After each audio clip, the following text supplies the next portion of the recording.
Devi Parashakti and ask your questions, your queries, and your blessing requests to Devi Parashakti. The first platform that we'll be seeing is the YouTube, where you can see on screen a sample page of the YouTube and the channel of the Supreme Pontiff of Hinduism, Kailasa, HDH Nithyananda. And once you go to the channel, you can first join the channel. And once you're in the channel, you can chat in the comment sections and you post your comment of your blessing request, of your question, or just a message of gratitude to Devi Parashakti in the comment section on YouTube. And once you post your comment, Devi Parashakti will be seeing each and every one of our comments and blessing each and every one of us and attend and give blessings to each and every one of our prayers.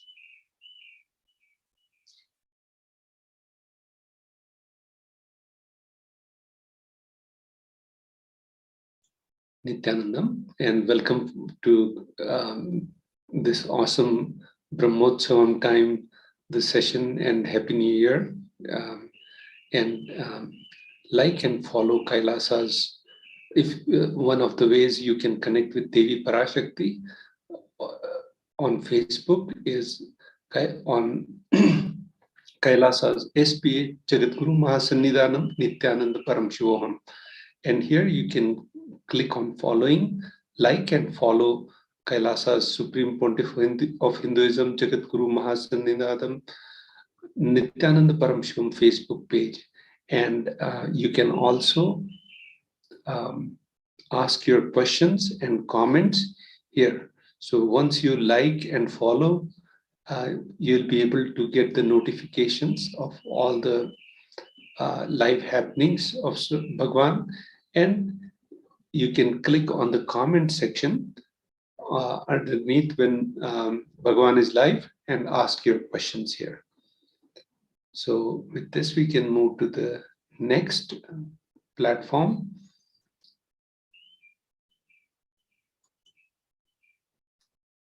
On reply to the tweet, sorry.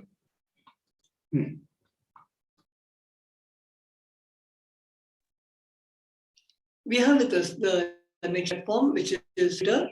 And once we log on to Twitter, if you're seeing the live video on Twitter, the Twitter platform, all of us can go to the official Twitter handle of the Supreme Pontiff of Hinduism, which is Kailasa's SPH, HJGM, HDH Nithyananda Paramashivam, and we can follow.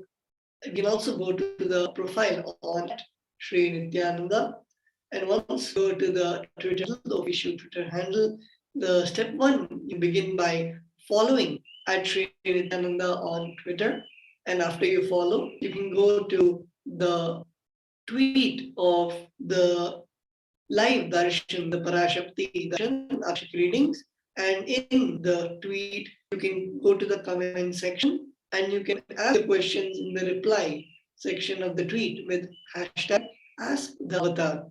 Make sure that you're using the hashtag, as the hashtag is the one which will be located for Devi Parashakti to see your questions, to read out and attend to each and every one of our things on Twitter.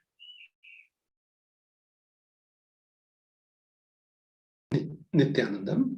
So one more platform where you can connect with Devi and ask your questions on Instagram feed post. And the official handle for Instagram is Sri Nithyananda.